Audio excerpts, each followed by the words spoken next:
444-6325 or visit us at lifecarealliance.org.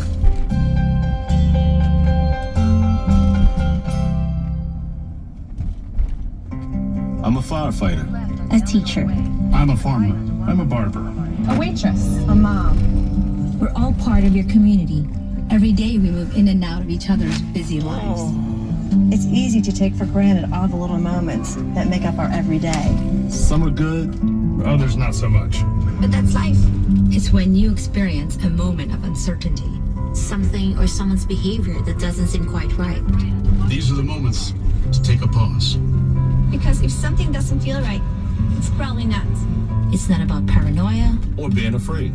It's about standing up and protecting our communities. One detail at a time. Instincts. Just like you should. Because only you know what's not supposed to be in your everyday. So protect your everyday. If you see something suspicious, say something to local authorities. The Mid-Ohio Food Collective provides nutritious support. The Mid-Ohio Food Collective. That's MOFC.org. Man, did I have some delicious pulled pork at the Memorial Day cookout that I attended yesterday. But if you had steak, I feel sorry for you, because quite likely, unless it was Riverbend Ranch steaks, well, then you had an inferior steak. Riverbend Ranch steaks are phenomenal. They are Black Angus beef, no hormones, no antibiotics, ever. They come from one ranch. I know there are meat buying services out there where they say, hey, you can get beef, you can get pork, you can get salmon, you can get chicken. Those come from many different sources. Do you know whether any of those sources feed their animals hormones or antibiotics? No, you do not.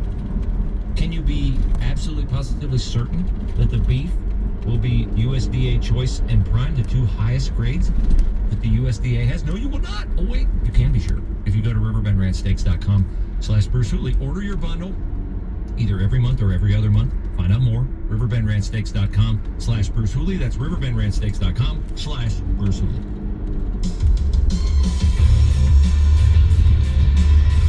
If you missed the top of the show, you can podcast it. Go to 989theanswer.com.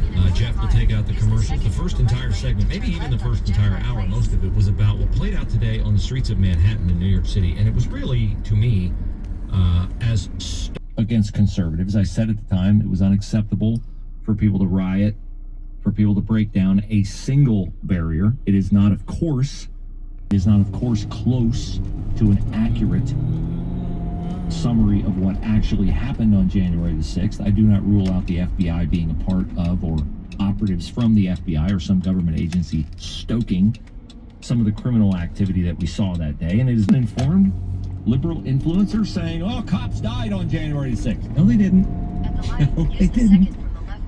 And these are the lies that they continue to tell. But January 6th was bad. Rubbing their hands together in glee because they had a sledgehammer they would never cease to use against conservatives. And they're using it against Donald Trump. And you see it playing out in Manhattan today with the closing arguments in the bookkeeping trial. And the Biden administration has told us all along, we're political, nobody's above the law, we got to do this the right way, equal protection, blah, blah, blah. Okay. Then Joe Biden announces over the weekend that when there's a Trump verdict, he's going to make an address from the White House, regardless of verdict.